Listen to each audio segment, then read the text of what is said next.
Halo semua, selamat datang di pembahasan kita kali ini. Kita bakal bedah sesuatu yang benar-benar luar biasa soal surat Al-Munafikun dan pencarian jati diri manusia.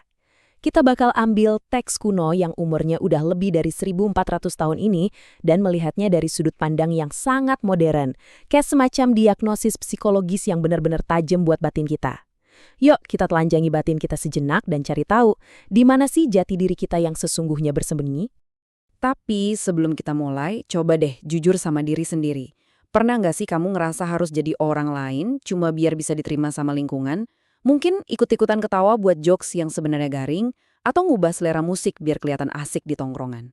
Di dunia sekarang yang serba cepat ini, gampang banget loh kita terjebak memalsukan siapa kita sebenarnya. Kita pakai topeng setiap hari, dan jujur aja, capek banget kan rasanya. Nah, makanya kita masuk ke poin pertama soal penyakit kehilangan jati diri. Di sini kita bakal ubah total cara kita memandang label berat yang sering kita sebut sebagai kemunafikan. Gini ya, biasanya kalau dengar kata munafik, yang langsung kepikiran kan cuma soal dosa besar. Tapi coba kita lihat dari kacamata psikologis. Kemunafikan itu sebenarnya sebuah kondisi yang sangat amat nyiksa. Bayangin aja, ini tuh kayak kepribadian yang terpecah. Identitas aslimu hilang parah. Sampai-sampai apa yang kamu omongin, apa yang kamu yakini di dalam hati, dan apa yang kamu lakuin, itu benar-benar putus. Nggak nyambung sama sekali. Coba deh bandingin rasanya. Di satu sisi, ada orang yang hidupnya penuh kepalsuan, selalu cemas nyari validasi orang lain, dan tiap hari dihajar konflik batin yang bikin lelah. Tapi di sisi lain, bayangin kamu punya jati diri sejati. Ada konsistensi, keikhlasan, luar dalam tuh selaras dan harmonis banget. Ada ketenangan yang luar biasa di sana. Pertanyaannya, kondisi mana yang benar-benar pengen kamu rasain di hidup ini? Terus, gimana kita bisa tahu kalau kita mulai ngalamin kepribadian terpecah? Kita bahas 5 gejalanya. Anggap aja pembahasan ini tuh kayak cermin yang jujur buat jiwa kita sendiri. Gejala pertama nih, jujur cukup menohok. Ada ayat yang bilang, mereka menjadikan sumpah-sumpah mereka sebagai perisai. Pernah nggak sih ketemu orang, atau bahkan mungkin kita sendiri, yang kalau ngomong tuh dikit-dikit harus pakai sumpah? Penjelasannya panjang lebar, sumpah sana-sini cuma buat meyakinkan orang. Hati-hati, ini red flag gede banget loh. Kenapa coba orang harus sampai berlebihan gitu bersumpah? Sederhana, karena sumpah itu cuma dijadiin tameng. Itu topeng buat nutupin rasa nggak pede dan identitas yang kropos di dalam. Orang yang beneran punya jati diri itu nggak butuh repot-repot sumpah sana-sini. Karakter mereka yang konsisten dan tindakan nyata mereka udah bicara lebih lantang dari kata-kata apapun. Masuk ke gejala kedua. Ini nyentuh area spiritual kita nih. Dikatakan, apabila mereka berdiri untuk sholat, mereka berdiri dengan malas. Bermaksud ria.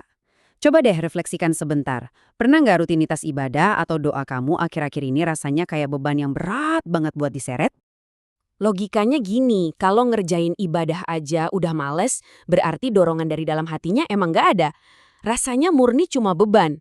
Apalagi kalau sampai ria atau pamer. Berarti kan geraknya cuma pas lagi ada audiens aja. Nyari tepuk tangan manusia, tapi koneksi ketuhanannya malah putus total. Ujung-ujungnya apa?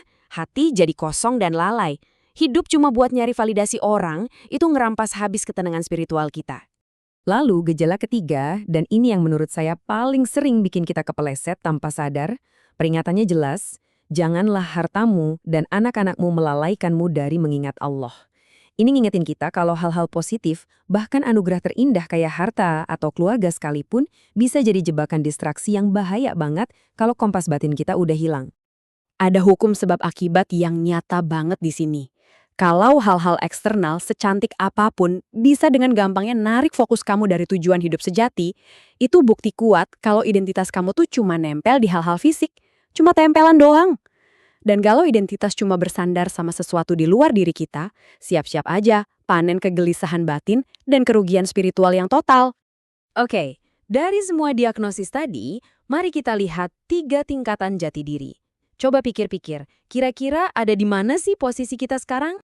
Yuk kita evaluasi jujur-jujuran.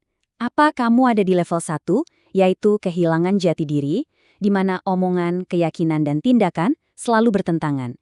Hidup rasanya penuh kepalsuan. Atau mungkin di level 2, tahap mencari jati diri. Masih suka ragu, masih belajar, tapi lagi berjuang mati-matian nih buat nyelarasin hati dan perbuatan? Atau kamu luar biasanya udah ada di level 3, jati diri sejati. Hati sama tindakan udah selaras sempurna, tanpa beban. Coba tahan sebentar. Batin kamu bilang kamu lagi ada di level mana? Nah, pertanyaan pentingnya sekarang, gimana cara nyembuhin perpecahan batin ini? Gimana cara kita nemuin jati diri kita lagi? Ini ada beberapa langkah praktisnya. Ini dia resep kesembuhannya, teman-teman. Pertama, jujur sejujur-jujurnya sama level keimanan diri sendiri. Gak usah pura-pura. Kedua, stop kebiasaan sumpah-sumpah nggak jelas. Kalau iya, biarin itu berarti ya. Ketiga, dan ini krusial, coba deh perbanyak ibadah atau amal yang rahasia. Keempat, tetap sisihin waktu buat zikir, buat ingat Sang Pencipta di tengah hiruk-pikuk sibuknya keluarga dan kerjaan. Dan kelima, jangan pernah nunda perbuatan baik. Latihan beramal sembunyi-sembunyi itu asli obat paling cepat loh buat matiin hasrat kita yang selalu gatel pengen divalidasi publik. Ngomong-ngomong soal menunda kebaikan, ada satu teguran terakhir yang cukup bikin merinding.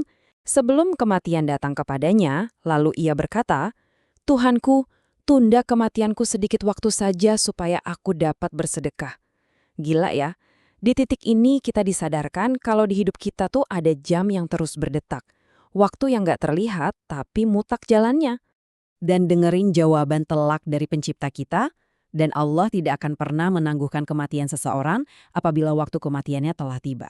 Wah, teman-teman, ini artinya seluruh perjalanan kita nyari jati diri, ngebenerin niat, itu punya deadline yang kaku. Ini deadline pasti, nggak bisa dinego sama siapapun, pakai alasan sesibuk apapun. Waktu kita untuk berubah itu terus berjalan, dan dia bisa berhenti kapan aja tanpa ketok pintu dulu. Kematian nggak bisa diundur sedetik pun. Jadi saya mau ninggalin satu pertanyaan penting buat kamu. Udahkah batin dan lahir kamu sejalan hari ini? Jangan nunggu besok-besok buat mulai ngebangun jembatan antara apa yang ada di hati kamu sama apa yang kamu tunjukin ke dunia. Temuin lagi konsistensi itu. Temuin jati dirimu. Makasih banget udah ngikutin pembahasan kali ini dan pastikan kamu ambil langkah pertama itu hari ini juga.